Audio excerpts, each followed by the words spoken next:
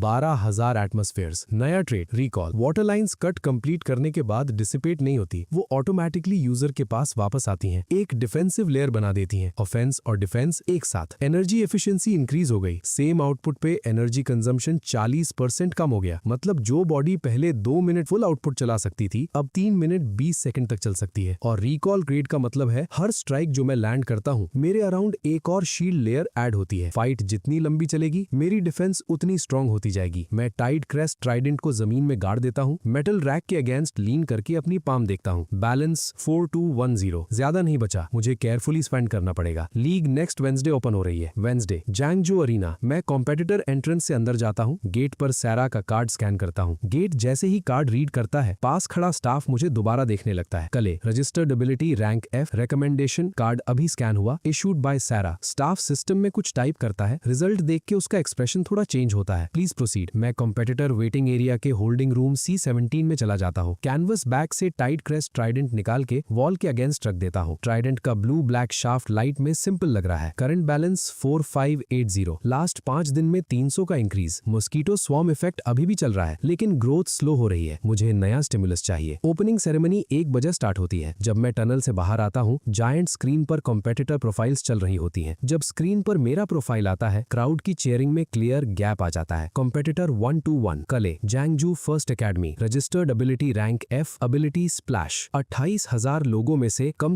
25,000 लोग उस F को देख लेते हैं। वेस्ट सेक्शन में एक गंजा आदमी जोर से खड़ा होकर चिल्लाता है, फ्रैंक! एक फ्रैंक को स्टेज पे अलाउ कर दिया, ये किसने प्लांट किया? उसकी बात से पूरा एरिया भड़क उठता है। क्या मिस्टेक हो गई है? फ्रैंक का मतलब बस पानी थूक सकता है ना? रिग्ड है, बिल्कुल रिग्ड। मेरे विजन पैनल पर पॉइंट्स रैपिडली ऐड होने लगते हैं, +3, +2, +5। 10 सेकंड में 20 से ज्यादा एंट्रीज। इंडिविजुअल छोटे हैं लेकिन टोटल काफी बड़ा। मैं हेड डाउन करके कंपेटिटर फॉर्मेशन में अपनी जगह ले लेता हूँ। एक्सप्रेशन चेंज नहीं होता लेकिन पैनल का बैलेंस 4580 से बढ़कर 4917 हो जाता है। 300 प्लस पॉइंट्स सिर्फ 1 मिनट में। ओपनिंग सेरेमनी खत्म होती है, ड्रॉ स्टार्ट होता है। जायंट स्क्रीन पर कंपेटिटर नंबर्स स्क्रॉल होने लगते हैं। ग्रुप 37 कंपेटिटर ए 121 Clay F rank splash, competitor B 78 Bolt B rank ion skin reinforcement. Crowd 2 parts में डिवाइड हो जाता है। एक साइड हंसता है, फ्री विन है, दूसरी साइड गुस्सा होती है। कमिटी ये रैंडम ड्रॉ है, F rank versus B rank. VIT section में केडन स्क्रीन देख रहा होता है। वो अपनी स्कैबर्ड पर 2 बार टैप करता है। बोल्ट्स वो अपने एड से कहता है। एड सिर्फ नॉड करता है। स्पोर्ट्स एकेडमी वाले सीधे लोग होते हैं, रिस्ट्रेंट नहीं होता। केडन पूछता है मैं किस ग्रुप में हूँ? Group 51। Opponent cloud peak academy का C रैंक है। केडन कहता है कोई फर्क नहीं पड़ता। उसकी नजर स्क्रीन से हटकर कंपेटिटर फॉर्मेशन में खड़े ग्रे ब्लू यूनिफॉर्म वाले फिगर पर टिक जाती है। अगर बोल्ट जीता तो नेक्स्ट राउंड में मेरा सामना उससे होगा। एड एलिमिनेशन ब्रैकेट खोलता है। ग्रुप 37 और 51 राउंड 2 में मिलते हैं। केडन हल्का सा सिर हिलाकर एक्सेप्ट कर लेता है। वो ये नहीं बताता कि अगर बोल्ट हार गया तो क्या होगा, क्योंकि ऑलमोस्ट सब लोगों की तरह वो भी उस पॉसिबिलिटी को सीरियसली नहीं लेता। F rank versus B rank, यहाँ इफ का कोई मतलब ही नहीं है। प्रिलिमिनरी राउंड्स ऑर्डर में चलते हैं। मैं ग्रुप 37 में हूँ। मेरे से पहले 36 मैचेस हैं, लगभग 2.5 घंटे। मैं कॉम्पिटिटर रेस्ट एरिया में एक चेयर ढूंढता हूँ। टाइट क्रेस्ट ट्राइडेंट को अपने नीज पर रखकर आंखें बंद कर लेता हूँ। क्राउड की चेयर्स वेव के जैसे आती रहती हैं। 2 घंटे बाद अनाउंसमेंट आता है, group 37 competitors please take the stage. मैं स्टेज पर आता हूँ टाइट ट्राइडेंट के साथ। बोल्ट ऑलरेडी दूसरी साइड वार्म अप कर रहा होता है। उसके दोनों आर्म्स आयन स्किन रीइंफोर्समेंट के प्री एक्टिवेशन स्टेट में है। उसकी स्किन पर डार्क ग्रे मेटालिक लेयर चमक रही है। साइज डिफरेंस क्लियर है। वो 1.92 मीटर टॉल है, 110 किलो। मैं 1.75 metre 65 kilo, faded grey blue uniform में और एक ट्राइडेंट पकड़े हुए जो मुझसे आधा सिर छोटा है। क्राउड से कोई चिल्लाता है 3 सेकंड्स में खत्म। जज रूल्स अनाउंस करता है। बोल्ट अपने नकल्स क्रैक करता है। आयन स्किन की टक्कर से डल थर्ड साउंड आती है। बोल्ट कहता है तुम काइल हो? मैं कहता हूँ हाँ। वो कहता है मैं सीधा बोलता हूँ। मैं स्टेज पर होल्ड बैक नहीं करता, पर फोर्स कंट्रोल करूंगा। वर्स्ट केस थोड़ा बोन और मसल डैमेज, 2 महीने रिकवरी, डरना मत। मैं उसकी तरफ देख के बोलता हूँ बोल्ट जब तुम बोन और मसल डैमेज बोल रहे हो वो तुम्हारा होगा या मेरा? बोल्ट 1 सेकंड के लिए ब्लैंक हो जाता है, फिर हंसता है। गट्स है तुम में? पहला F रैंक जो मुझे रिप्लाई कर रहा है। ठीक है, अगर तुम मेरा एक पंच झेल गए मैं तुम्हें डिनर खिलाता हूँ। मैं सिर हिलाता हूँ, याद रखना मैं बहुत खाता हूँ। हेड रेफरी स्टेप बैक लेने से पहले मैं बोलता हूँ वॉइस लाउड नहीं है पर सिस्टम एम्पलीफाई कर देता है। क्लैरिफाई कर दूं, अरीना का नॉइज थोड़ा कम हो जाता है। ऑफिशियली मेरा रैंक F है, एबिलिटी स्प्लैश। ये सही है। मैं थोड़ा रुकता हूँ, लेकिन पिछले महीने फील्ड असेसमेंट के बाद मेरी एबिलिटी म्यूटेट हो गई है। मिलिट्री ने रिकॉर्ड फाइल कर दिया है, स्कूल अपडेट नहीं हुआ। मैं ट्राइडेंट को नीचे घुमाकर स्टेज में गाड़ देता हूँ। मेरा एक्चुअल रैंक अब C है, ability water flow control. 1 second silence, फिर क्राउड एक्सप्लोड हो जाता है। C रैंक F से डायरेक्ट C, इतना बड़ा म्यूटेशन। VIP सेक्शन में केडन का एड धीरे से बोलता है अगर ये रियल है तो C rank water control strong है, पर बोल्ट के B रैंक आयन स्किन से 1 टियर नीचे है। आउटकम चेंज नहीं होगा। केडन कुछ नहीं बोलता, वो रैंक नहीं सिचुएशन एनालाइज कर रहा है। अगर कोई C रैंक है और B रैंक के अगेंस्ट है, बेस्ट स्ट्रेटेजी होती है चुप रहना और फाइट करना। मैच से पहले इन्फो रिवील करना यूजलेस है जब तक ये फाइनल कार्ड ना हो। शायद ये सिर्फ सेकंड लेयर है। Group 37 begin. बोल्ट जैसे ही पहला स्टेप लेता है स्टेज हिल जाता है। 110 किलो का बॉडी आयन स्किन के साथ चार्ज करता है। बिल्कुल छोटे ट्रक जैसा प्रेशर। 12 मीटर डिस्टेंस वो 0.8 सेकंड्स में कवर करता है। 2 मीटर्स दूर उसका राइट फिस्ट पावर लोड करता है। उसकी मेटालिक स्किन डार्क ग्रे से ब्राइट सिल्वर हो जाती है। 2 मीटर 1 मीटर मैं अपनी राइट इंडेक्स फिंगर उठाता हूँ। हवा की मॉइस्चर इंस्टेंटली गैदर होती है। एक वाटर वेब बन जाता है। अंगूठे जितना मोटा, लगभग 4 मीटर लंबा, सिर्फ 0.3 सेकंड्स में रेडी। बोल्ट का पंच बस आधा मीटर दूर है। वाटर वेब बिना साउंड के निकलता है। साउंड 0.1 सेकंड बाद आता है क्योंकि स्पीड साउंड से ज्यादा है। इम्पैक्ट सीधा बोल्ट के चेस्ट के सेंटर स्टर्नम पर। उसका पूरा मोमेंटम इंस्टेंटली रिवर्स हो जाता है। 110 किलो का बॉडी हवा में फोल्ड होता है और पीछे उड़ जाता है, उस स्पीड से भी ज्यादा जिससे वो आया था। स्टेज के एज पर बैरियर एक्टिवेट होता है और उसे कैच करता है। बोल्ट बैरियर से स्लाइड होकर नीचे गिरता है। नीज स्टेज पर लगते हैं। दोनों हाथ से फ्लोर पकड़ता है। वो बिल्कुल फिश की तरह हवा के लिए गैस्प करता है। रेफरी काउंट स्टार्ट करता है। 3। बोल्ट दांत भींचकर उठने की कोशिश करता है। उसका राइट नी उठता है। वो उठ रहा होता है, लेकिन उसके पूरी तरह खड़े होने से पहले उसकी आंखों के सामने एक छोटी सी चीज अपीयर होती है। एक सिंगल वाटर ड्रॉपलेट, बिल्कुल स्टेबल, उसके फोरहेड से सिर्फ 3 सेंटीमीटर दूर। बोल्ट बिल्कुल फ्रीज हो जाता है। वो उस ड्रॉपलेट को घूरता रह जाता है। फिर वो मुझे धीरे से बोलते हुए सुनता है, सिर्फ वो ही सुनता है। जो डनर तुमने प्रॉमिस किया था, बोल्ट जगह मैं चूज करूं। बोल्ट 1 सेकंड तक उस वाटर ड्रॉपलेट को देखता है, फिर सीधा पीछे गिर जाता है। उसके सर का पिछला हिस्सा फ्लोर से टकराता है। एक डल साउंड आती है। वो अनकॉन्शियस नहीं है, वो खुद से लेट गया है। Competitor down for more than 5 seconds. Competitor 1-1 Kyle Vince. Head referee flag उठा देता है। अरीना बिल्कुल साइलेंट हो जाता है। 28,000 लोग एकदम चुप, इतना कि डोम के गैप से आती हवा की आवाज तक सुनाई देती है। बोल्ट के पहले स्टेप से लेके उसके पीछे उड़ने तक टोटल 1.8 सेकंड्स। मैं न हिला न वेपन पक, बस एक इंडेक्स फिंगर, एक वाटर व्हिप, एक strike.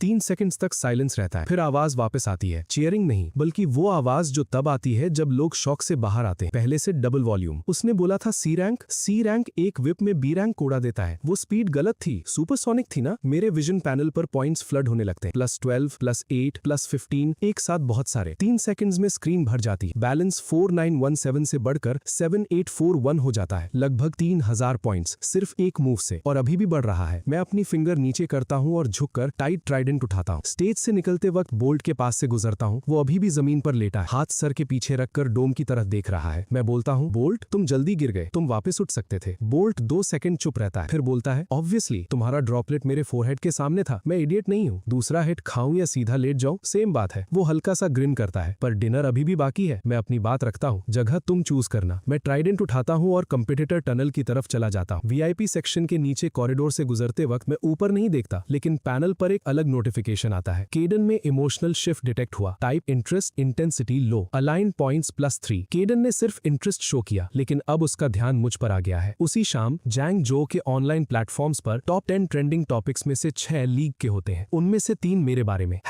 #freak competitor defeats B rank, #what rank is splash by Kale really, #the bolt tapped out moment। सबसे ज्यादा रीड होने वाला पोस्ट अवेकनर फोरम पर आता है। User name Abish Spectator, title objective analysis, Kyle के first match का true ceiling. Main point ये है, काइल F रैंक से स्ट्रॉन्ग है, लेकिन उसका परफॉर्मेंस C++ से B के बीच एक्सप्लेन हो सकता है। प्रॉब्लम काइल नहीं, बोल्ट की डिफेंस वीक थी। एक प्रोफेशनल एनालिसिस जो ना मुझे ज्यादा स्ट्रॉन्ग दिखाता है ना वीक। मैं डॉम बेड पर बांटकर फोन स्क्रॉल करता हूँ। कमेंट्स का टोन धीरे धीरे चेंज होने लगता है, बार बार सेम टाइप के कमेंट्स। बस C रैंक वाटर कंट्रोल है, बोल्ट ने अंडर एस्टिमेट किया। अगर रियल A रैंक के अगेंस्ट गया तो तुरंत एक्सपोज हो जाएगा। वो डिकॉय स्क्वाड से है, रियल फाइट कैसे जीतेगा। बोल्ट ने मैच थ्रो किया, क्लियरली बॉट आर्मी का काम है। मैं मुस्कुराता हूँ। लिन फैमिली का मूव बड़ा नहीं है, पर टाइमिंग परफेक्ट है। फर्स्ट मैच के पीक हाइप के टाइम नेगेटिव कमेंट्स फ्लड कर। गोल सिंपल है, नैरेटिव कंट्रोल करना। हेडलाइन को फ्रीक ने B रैंक को एक मूव में हरा दिया से हटाकर सेफ जोन में लाना। C रैंक ने केयरलेस B रैंक को हराया। क्यों? ताकि लोगों की एक्सपेक्टेशंस कम हो जाए। एक्सपेक्टेशंस कम, कंट्रास्ट कम। जब मैं फ्यूचर में स्टम्बल कर, कंट्रास्ट कम, पॉइंट्स कम। करंट बैलेंस 16,417, एक दिन में ऑलमोस्ट 4 गुना। अगर मैं कुछ नहीं करता तो लिन फैमिली का प्लान सक्सेसफुल हो जाएगा। मैं 4 उठाता हूँ और एक प्राइवेट अकाउंट ओपन करता हूँ, जो मैंने 6 महीने पहले बनाया था। 0 पोस्ट्स, 0 फॉलोअर्स। मैं एक सिंपल 30 सेकंड वीडियो अपलोड करता हूँ। फ्रंट कैमरा ऑन, डॉम की व्हाइट लाइट फेस पर पड़ रही है। मैं बोलता हूँ, हे सब लोग, मैं KL हूँ। आज मैंने बोल्ट के अगेंस्ट अपना पहला लीग मैच जीता है। 1 सेकंड पॉज। ऑनलाइन लोग बोल रहे हैं मैं सिर्फ C रैंक वाटर हूँ और बोल्ट हार गया क्योंकि उसने अंडर एस्टिमेट किया। हाँ, ये फेयर पॉइंट है। बोल्ट सीधा मेरे पर आया था, एनालिसिस गलत नहीं है। फिर पॉज। पर मैं एक सवाल का जवाब देना चाहता हूँ। किसी ने पूछा A रैंक या S रैंक के अगेंस्ट क्या करोगे। मैं अपने राइट हैंड की तरफ देखता हूँ और इंडेक्स फिंगर कैमरा के सामने उठाता हूँ। मुझे नहीं पता। मैं हाथ नीचे करता हूँ। 1 महीने पहले मैं सिर्फ F रैंक स्प्लैश था, अब मैं C rank water flow control बन गया हूँ। ये एबिलिटी कितनी दूर तक जा सकती है मुझे सच में नहीं पता। मैं थोड़ा सा हेड टिल्ट करता हूँ एंड में, बस हल्का सा। लेकिन अगर मेरा राउंड 2 का ओपोनेंट ये वीडियो देख रहा है, मेरा मुंह नहीं बोल रहा, सिर्फ आंखें बोल रही हैं। शांत, कॉन्फिडेंट, जैसे कुछ प्रूव करने की जरूरत ही नहीं। वीडियो एंड हो जाता है, मैं पोस्ट कर देता हूँ। 3 घंटे बाद 1.4 से 2 मिलियन व्यूज। प्लेटफॉर्म का एल्गोरिथम 2 चीजें डिटेक्ट करता है। पहला, वीडियो ट्रेंडिंग कीवर्ड से मैच करता है। दूसरा, एंगेजमेंट एबनॉर्मल है। Completion rate 94%, like rate 18.7%, comment rate 6.3%, share rate 11.2%। Algorithm emotions नहीं समझता, सिर्फ डेटा पढ़ता है। कमेंट सेक्शन फोरम से बिल्कुल अलग है। टॉप कमेंट, पता नहीं क्यों जब वो बोलता है मुझे नहीं पता, लगता है उसे सब पता है। सेकंड कमेंट, किसी ने एंड वाला लुक नोटिस किया, 3 बार रिप्ले किया, एक्सप्लेन नहीं कर सकता। थर्ड कमेंट, जो लोग बोल रहे हैं वो सिर्फ C रैंक है, प्लीज नया स्क्रिप्ट ले आओ। सेम लाइन 10 बार देख ली। बॉट आर्मी के कमेंट्स नीचे दब जाते हैं। मैं डॉम बेड पर लेटा हूँ, सीलिंग देखते हुए, फोन साइड में फेंक देता हूँ। पैनल क्वाइटली रिफ्रेश होता है। Current balance 19,870। पिछले 3 घंटे में 3,400 से ज्यादा इंक्रीज, 1.4 मिलियन व्यूज। अगर सिर्फ 10 में से एक भी जेन्युइन रिएक्ट करे तब भी पॉइंट्स फास्ट बढ़ते हैं। राउंड 2 का मैचअप कल अनाउंस होगा। अगर मैं 2 मैचेस जीत गया तो राउंड 3 में केडन से फाइट होगी। मैचेस के बीच 3 दिन का गैप है। 3 दिन में क्या कर सकता हूँ? पहला, सैल्वेज यार्ड जाके ब्रॉन्ज पंप केसिंग पर ट्रांसम्यूटेशन रन करना। दूसरा, टाइड क्रेस्ट ट्राइडेंट को C++ से एक लेवल ऊपर पुश करना। मैं आंखें बंद करता हूँ। अवेकनिंग कोर क्वाइटली चल रहा है। एक मूव से दुनिया नहीं जीती जाती। मुझे सेकंड कार्ड चाहिए। पैनल पर स्किल लिस्ट अभी भी है। Oceans wrath, tide taming, cost 6,000 points. Military district में 12 आयन आयरन क्लैड राइनोज अभी भी मेरा वेट कर रहे हैं। मैंने उन्हें बोला था मैं वापस आऊंगा। सेमीफाइनल रूल्स अनाउंस होने का तरीका ड्रामेटिक है। सब प्रिलिमिनरी राउंड्स के नेक्स्ट मॉर्निंग हेड जज खुद स्टेज पर आके रूल्स पढ़ता है। मैं एनवेलप के वैक्स सील को नोटिस करता हूँ। टेक्सचर थोड़ा अजीब है, जैसे पहले सील हुआ हो, फिर खोला गया हो, फिर दोबारा सील किया गया हो। कमिटी ने डिसाइड किया है कि semifinal stage multiplayer survival mode में होगा। अरीना का नॉइज लेवल बढ़ जाता है। 64 कंपीटिटर्स को 2 ग्रुप्स में डिवाइड किया जाएगा। Group A 32, group B 32। हर ग्रुप को एक सिमुलेटेड एनवायरनमेंट में डाला जाएगा। टाइम लिमिट 2 घंटे। हर कंपीटिटर के पास 3 सर्वाइवल टोकन्स होंगे। नॉकआउट या सरेंडर करने पर एक टोकन अपोनेंट को देना पड़ेगा। 2 घंटे के एंड पर जिनके पास सबसे ज्यादा टोकन्स होंगे टॉप 16 एडवांस करेंगे। रूल्स ठीक है, प्रॉब्लम ग्रुपिंग में है। स्क्रीन पर नेम्स स्क्रॉल होने लगते हैं। ग्रुप ए के नेम्स एक एक करके आते हैं। 32 लोगों में से 31 का कनेक्शन लिन फैमिली से है और एक मैं। कंपीटिटर एरिया में लोग फुसफुसाहट करने लगते हैं। ये पूरा ग्रुप लिन फैमिली का कैसे हो गया? वेट, नंबर 7 जीक, वो हेड जज का नेफ्यू नहीं है। वीआईपी सेक्शन में केडन रिजल्ट देखकर सेटिस्फाइड है, पर ज्यादा नहीं। इतना माइल्ड कि एक भी ऑ पॉइंट जनरेट नहीं होता, क्योंकि उसे ये रिजल्ट पहले से एक्सपेक्टेड था। Current balance 22,150। मैं ट्राइडेंट के प्रॉन्ग्स की तरफ देखता हूँ और हल्का सा मुस्कुरा देता हूँ। 31 लोग एक को घेरने के लिए, और लिन फैमिली को लगा ये भी काफी नहीं है, तो उन्होंने बी रैंक्स भी डाल दिए। सिमुलेटेड एनवायरनमेंट का एंट्रेंस एक 3 मीटर डायमीटर का मेटल पैसेज है। एंड पर ये 32 अलग टनल्स में स्प्लिट होता है। थियोरेटिकली रैंडम, लेकिन मैं नोटिस करता हूँ कि मेरे टनल के अंदर energy rail frequency manually adjust की गई है। मेरा लैंडिंग पॉइंट रैंडम नहीं है। कमिटी ने पहले से डिसाइड कर दिया है मुझे फील्ड के सेंटर के पास ड्रॉप किया जाएगा, ताकि आसानी से सराउंड किया जा सके। ट्रांसपोर्ट स्टार्ट होता है। लाइट चेंज होती है। फॉरेस्ट। मैं एक फॉरेस्ट क्लियरिंग में खड़ा हूँ, लगभग 30 मीटर वाइड। चारों तरफ बड़े बड़े ट्रीज हैं। मेरी पोजीशन एक्सपेक्टेड है फील्ड के सेंटर में। Group A survival mode countdown 3, 2, 1 begin. मैं बिल्कुल ऑपोजिट करता हूँ जो नॉर्मल स्ट्रेटेजी होती है। मैं टाइड, क्रेस्ट, ट्राइडेंट ग्राउंड में गाड़ देता हूँ और अपनी यूनिफॉर्म जैकेट उतार देता हूँ। पॉकेट से एक सील्ड बैग निकालता हूँ। अंदर 3 पीसेस मैरिनेटेड बीफ जर्की है। मैं जर्की को एल्यूमिनियम फॉइल में रैप करता हूँ। फिर क्लियरिंग से ड्राई ब्रांचेस कलेक्ट करने लगता हूँ। मैं फायर स्टार्ट करता हूँ वाटर से। एयर के वाटर मॉलिक्यूल्स को हाई स्पीड कोलिजन में पुश करता हूँ। फ्रिक्शन हीट को एक पॉइंट पर कॉन्सेंट्रेट करता हूँ। 30 सेकंड्स बाद एक थिक स्मोक का कॉलम ऊपर उठता है। ग्रे व्हाइट स्मोक का पिलर पूरे सिमुलेटेड एनवायरनमेंट के ऊपर दिख रहा है, हर जगह से विजिबल। क्राउड तुरंत रिएक्ट करता है। ये क्या कर रहा है? फायर बना रहा है। मैच अभी स्टार्ट हुआ है। 31 लोग उसके पीछे आ रहे हैं और ये बीच में कैंप फायर बना रहा है। कैमरा क्लोजअप देता है। स्क्रीन पर मैं फायर के पास बैठा हूँ, फॉइल में रैप्ड जर्की को अरेंज कर रहा हूँ। फेस पर फायर की लाइट पड़ रही है। एक्सप्रेशन बिल्कुल नॉर्मल, जैसे बस कुकिंग कर रहा हूँ। कमेंट्री बूथ एक्सप्लोड हो जाता है। व्यूअर्स, क्या मैं सही देख रहा हूँ? कंपेटिटर 121 काइल ने मैच के पहले मिनट में फायर स्टार्ट की है। दूसरा बोलता है। मैं एनालाइज करने की कोशिश कर रहा हूँ, लेकिन समझ नहीं आ रहा। 12 साल में पहली बार देख रहा हूँ किसी को सर्वाइवल मैच में खाना बनाते हुए। मेरे पैनल पर पॉइंट्स फास्ट बढ़ने लगते हैं। +18, +27, +14। लेकिन मैं पैनल नहीं देख रहा, मैं सुन रहा हूँ। फॉरेस्ट से आवाजें आ रही हैं। नॉर्थ ईस्ट 120 मीटर 3 लोग, साउथ वेस्ट 5 लोग फास्ट आ रहे हैं, नॉर्थ 7 लोग स्लो और केयरफुल, बाकी डायरेक्शन से भी फुटस्टेप्स। टोटल 26 लोग मेरी तरफ आ रहे हैं। मैं फॉइल चेक करता हूँ, जर्की अभी रेडी नहीं है। मैं हेड उठाकर फॉरेस्ट की तरफ बोलता हूँ, ठीक है क्राउच मत करो, और आते हुए ड्राई वुड भी ले आना, यहाँ ह्यूमिडिटी ज्यादा है, फायर स्ट्रॉन्ग नहीं है। फॉरेस्ट में फुटस्टेप्स रुक जाते हैं। 3 सेकंड साइलेंस। फिर साउथ वेस्ट से इरिटेटेड आवाज आती है, ये क्या चल रहा है? 5 लोग बाहर निकलते हैं। लीडर एक फायर टाइप अवेकनर है, डी रैंक, दोनों हाथ फ्लेम्स से कवर्ड है। वो बोलता है, काइल ड्रामा बंद कर, तुम सोच रहे हो ट्रिक से। वो अपनी बात कंप्लीट नहीं करता क्योंकि उसे स्मेल आती है। हवा मेरी तरफ से उनकी तरफ जा रही है। Soya sauce, black pepper, garlic की स्मेल उन 5 लोगों पर सीधा हिट करती है जो काफी टाइम से भूखे हैं। फायर टाइप के फ्लेम्स थोड़े कम हो जाते हैं। वो डिस्ट्रैक्टेड हो जाता है। मैं फायर के पास बैठा रहता हूँ। एक स्टिक से फॉइल से एक पीस निकालता हूँ, थोड़ा ठंडा करता हूँ, बाइट लेता हूँ, 2 बार च्यू करता हूँ। डिसेंट, थोड़ा सॉल्टी है। बाकी 2 पैकेट्स भी उठा लेता हूँ। मैं कैजुअली बोलता हूँ, खाओगे? वो 5 लोग एक दूसरे को देखते हैं, ये हमें खाने को बोल रहा है, ट्रैप होगा। पर स्मेल तो बहुत अच्छी है। वीआईपी सेक्शन में केडन अपनी वाइन ग्लास पकड़े हुए स्क्रीन देख रहा है। पहली बार वो ध्यान से मुझे देख रहा है। मैं फायर के पास बैठा जर्की खा रहा हूँ। उसका 8 धीरे से बोलता है, young master signal they they attack के लिए। केडन जवाब नहीं देता। वो सोच रहा है, मैं कर क्या रहा हूँ? एक बंदा जिसको 30+ लोग सराउंड करने वाले हैं, खुद अपनी पोजीशन रिवील कर रहा है, सबको अट्रैक्ट कर रहा है। इसका मतलब सिर्फ 2 हो सकते हैं, या तो वो स्टूपिड है या इतना कॉन्फिडेंट है कि सबसे एक साथ लड़ सकता है। केडन 1 सेकंड रुकता है, फिर तीसरा ऑप्शन चूज करता है। वो चाहता है सब एक जगह आ जाए ताकि उसे सिर्फ एक बार लड़ना पड़े। मैं अपना तीसरा बाइट फिनिश करता हूँ, तभी पहला अटैक आता है। साउथ वेस्ट के वो 5 लोग मूव करते हैं। ए साइज्ड फायरबॉल 30 मीटर दूर से शूट होता है। साथ ही नॉर्थ ईस्ट से 3 लोग आ जाते हैं। ग्राउंड के नीचे से नी हाई अर्थ स्पाइक्स निकलते हैं और क्लियरिंग के सेंटर की तरफ बढ़ते हैं। नॉर्थ से 7 लोग कैनपी से प्लांट वाइन्स नीचे भेजते हैं। Fireball, earth spikes, vines, 2 metal throwing blades, total 5 types के अटैक्स एक साथ 3 डायरेक्शन से सेंटर को टारगेट करते हैं। मैं जल्दी से उठता हूँ, लेकिन डोज नहीं करता। मैं कुछ ऐसा करता हूँ जो कमेंटेटर को शॉक कर देता है। मैं आधा खाया हुआ जर्की दांतों के बीच क्लैम्प कर लेता हूँ। दोनों हाथ से ग्राउंड पर पड़ी यूनिफॉर्म जैकेट उठाता हूँ और बाकी 2 फॉइल पैकेट्स पैकेट्स उसमें डालकर बंडल बना लेता हूँ। फिर मैं कैजुअली उस जैकेट को 5 मीटर दूर एक सॉलिड ट्री स्टंप के पीछे फेंक देता हूँ। उसके बाद मैं टाइड क्रेस्ट ट्राइडेंट जमीन से निकालता हूँ। फायरबॉल अब 2 मीटर से भी कम दूर है। मैं अपना राइट हैंड उठाता हूँ, इंडेक्स फिंगर नहीं बल्कि पूरा पाम। कोई वाटर विप फॉर्म नहीं होता। इसके बजाय क्लियरिंग के ऊपर 30 मीटर अल्टीट्यूड के अंदर के सारे वाटर मॉलिक्यूल्स एक साथ एक्टिवेट होते हैं और 2 सेकंड्स में स्प्रेड होकर एक ट्रांसपेरेंट वाटर मेम्ब्रेन बनाते हैं, एक कर्टन जो सिर्फ 0.3 mm थिक है। फायरबॉल उस वाटर कर्टन से टकराता है। एक्सप्लोजन नहीं होता। हाई टेम्परेचर कॉन्टैक्ट पर मेम्ब्रेन इंस्टेंटली वेपराइज हो जाती है और एक्सपेंशन फोर्स फायरबॉल का ट्रेजेक्टरी 15 डिग्रीज चेंज कर देता है। फायरबॉल मेरे लेफ्ट शोल्डर को ग्रेस करता हुआ निकल जाता है और मेरे पीछे डेड स्टंप पर जाके लगता है। अर्थ स्पाइक्स मेरे फीट तक पहुंच जाते हैं। मैं एक स्टेप लेफ्ट लेता हूं और फर्स्ट रो क्लियर करता हूं। बॉडी 30 सेंटीमीटर नीचे झुकती है। सेकंड रो मेरे राइट फुट के टॉप को ग्रेस करती है। मैं आधा स्टेप पीछे लेता हूं। थर्ड रो मेरे टोस से सिर्फ 2 सेंटीमीटर आगे ग्राउंड तोड़ के निकलती है। मेरे फुटवर्क की प्रिसीजन आंखों से नहीं आती, ये मेरे फीट के सोल से आती है। वाटर टाइप एबिलिटीज का एक अंडररेटेड यूज। मैटर के बीच गैप्स में वाटर मॉलिक्यूल्स के डिस्प्लेसमेंट को फील करके मैं ग्राउंड के नीचे मूव करने वाली हर चीज का रियल टाइम हीट मैप बना सकता हूँ। इसलिए मेरा हर स्टेप सेफ गैप में लैंड होता है। ऊपर से प्लांट वाइन गिरता है। मैं टाइड क्रेस्ट ट्राइडेंट से एक आर्क स्वीप करता हूँ। प्रॉन्ग्स वाइन को कट नहीं करते बल्कि 3 प्रॉन्ग स्ट्रक्चर से हुक करते हैं और ग्रोथ डायरेक्शन के perpendicular 1 metre outward torque apply करते हैं, बिल्कुल कपड़े को निचोड़ने जैसा। फाइबर स्ट्रक्चर फेल होता है और वाइन वहीं पर स्नैप हो जाता है। फायरबॉल के हिट से वाइन के स्नैप होने तक टोटल 4 सेकंड्स लगते हैं। मैं अभी भी लगभग वहीं खड़ा हूँ। टोटल मूवमेंट 2 मीटर से कम है। जर्की अभी भी मेरे दांतों में है। पूरा अरीना 1 सेकंड के लिए साइलेंट हो जाता है। He didn't move. कमेंटेटर की आवाज वापस आती है पर स्ट्रेन्ड। उसने काउंटर भी नहीं किया। 4 सेकंड्स में 3 अलग काउंटर मेथड एग्जीक्यूट किए। ये सी रैंक की डिसीजन स्पीड नहीं है। मेरे विजन पैनल पर फ्लड आता है। All points +45, +22, +61। बड़े डिपॉजिट्स शुरू हो गए हैं लेकिन मेरे पास नंबर्स देखने का टाइम नहीं है। सेकंड वेव आ चुकी है। नॉर्थ के 7 लोग ट्रीज से बाहर निकलते हैं। 2 मेटल टाइप अवेकनर्स फ्रंट में शील्ड की तरह, बीच में 3 रेंज्ड अटैकर्स, पीछे 2 सपोर्ट टाइप्स। बाकी के 16 लोग भी हर डायरेक्शन से सर्ज करते हुए आ जाते हैं। टोटल 28 लोग हर एंगल से क्लोज इन करते हैं। 28 लोग एक साथ फायर करते हैं। Fire balls, wind blades, earth spikes, metal throwing blades, vines, ice shards, कम से कम 7 टाइप्स के अटैक्स 360 डिग्रीज से क्लियरिंग के सेंटर पर गिरते हैं। अटैक की डेंसिटी इतनी ज्यादा है कि प्रोजेक्टेड कैनोपी का डेटा रेंडरिंग सिस्टम भी एक मोमेंट के लिए ओवरलोड हो जाता है। कमेंटेटर की आवाज क्रैक हो जाती है। 28 simultaneous volleys, full 360 coverage. Kyle बीच में उसका नेक्स्ट वर्ड अटक जाता है क्योंकि मैं गायब हो चुका हूँ। टेलीपोर्ट नहीं, ऐसी मूवमेंट स्पीड जो होलोग्राफिक कैमरा के फ्रेम रेट से भी फास्ट है। 28 अटैक्स एक साथ क्लियरिंग के सेंटर पर कन्वर्ज करते हैं। बूम! सायोनिक बफर एक्टिवेट होता है। एलॉय फ्लोर फटकर 6 मीटर वाइड क्रेटर बन जाता है। स्मोक और डस्ट हवा में भर जाते हैं। सेंटर में कोई नहीं है, सिर्फ एक जली हुई ग्रे ब्लू यूनिफॉर्म जैकेट। मैंने उसे स्टंप के पीछे से 1 सेकंड पहले ही वापस फेंक दिया था जब उन्होंने फायर किया। Miss direction. स्टैंड्स में कोई चिल्लाता है, कोई शॉक में है, कोई हंसी से डबल हो रहा है। पैनल पर नंबर्स इतनी स्पीड से बढ़ने लगते हैं जो मैंने कभी नहीं देखी। +88, +77, +156। लेकिन मेरे पास देखने का टाइम नहीं है। मेरी आवाज मिड एयर से आती है, 7-8 मीटर ऊपर से। मैं एक सॉलिड स्ट्रक्चरल बीम पर खड़ा हूँ जहाँ सिमुलेटेड डोम का फ्रेमवर्क विजिबल है। टाइड ट्राइडेंट मेरे शोल्डर पर टिका है। मैं नीचे क्रेटर में खड़े 28 लोगों को देखता हूँ। नीचे से आती फायर लाइट मेरे फेस को इल्यूमिनेट कर रही है। मैं बोलता हूँ, बिल्कुल ऐसे जैसे कोई ग्रुप प्रोजेक्ट रिव्यू कर रहा हो। तुम्हारी कोऑर्डिनेशन वीक है। 28 लोग, 1 टारगेट, 12 शॉट्स मिस हुए। सबसे बुरा शॉट 9 मीटर वाइड गया और तुम। मैं एक डी रैंक फायर टाइप को देख के बोलता हूँ, अपनी आर्म एक्सटेंशन इंप्रूव करो। 30 मीटर पर फिक्स टारगेट और 2 मीटर से ज्यादा स्प्रेड। फील्ड एथलेटिक्स के फर्स्ट राउंड में भी पास नहीं होते। क्राउड से एक अजीब आवाज निकलती है, ना पूरा लाफ ना शाउट, एक raw reaction, mix of shock और एक्साइटमेंट। बैटिंग पूल्स 30 सेकंड पहले ही क्रैश हो चुके हैं। सिस्टम एरर्स थ्रो कर रहा है। वीआईपी सेक्शन में केडन का वाइन ग्लास उसके लिप्स के पास रुका हुआ है। वाइन हिल भी नहीं रहा। उसका 8 बिना सिग्नल के बोल पड़ता है। यंग मास्टर फिर चुप हो जाता है। केडन स्क्रीन को स्टेयर कर रहा है। बीम पर खड़ा हुआ मैं। पैनल पर नोटिफिकेशन आता है, detected emotional shift in Kaden, type scrutinising alertness, intensity medium high, और पॉइंट्स +18, 3 से 18। अब उसका पूरा अटेंशन मुझ पर है। मैं अपनी नजर वापस खींचता हूँ और नीचे 28 लोगों पर स्वीप करता हूँ। फिर मेरी नजर पीछे खड़े एक बंदे पर टिकती है। सी रैंक कंपेटिटर, हाथ पॉकेट्स में, अब तक एक भी मूव नहीं किया। वो भी मुझे देख रहा है। एक्सप्रेशन बिल्कुल फ्लैट। हम दोनों लगभग 1 सेकंड तक 7-8 मीटर के गैप से आई कांटेक्ट होल्ड करते हैं। मैं ट्राइडेंट को शोल्डर से नीचे लाता हूँ, प्रॉन्ग्स डाउनवर्ड और मेटल सरफेस में गार्ड देता हूँ। सर्वाइवल मैच का पहला फेज खत्म। 28 लोगों ने फायर किया, 0 हिट। मैंने एक भी काउंटर अटैक नहीं किया। मैच अभी सिर्फ 4 मिनट हुआ है और मेरे पास अभी भी जर्की के 2 पैकेट्स बचे हैं।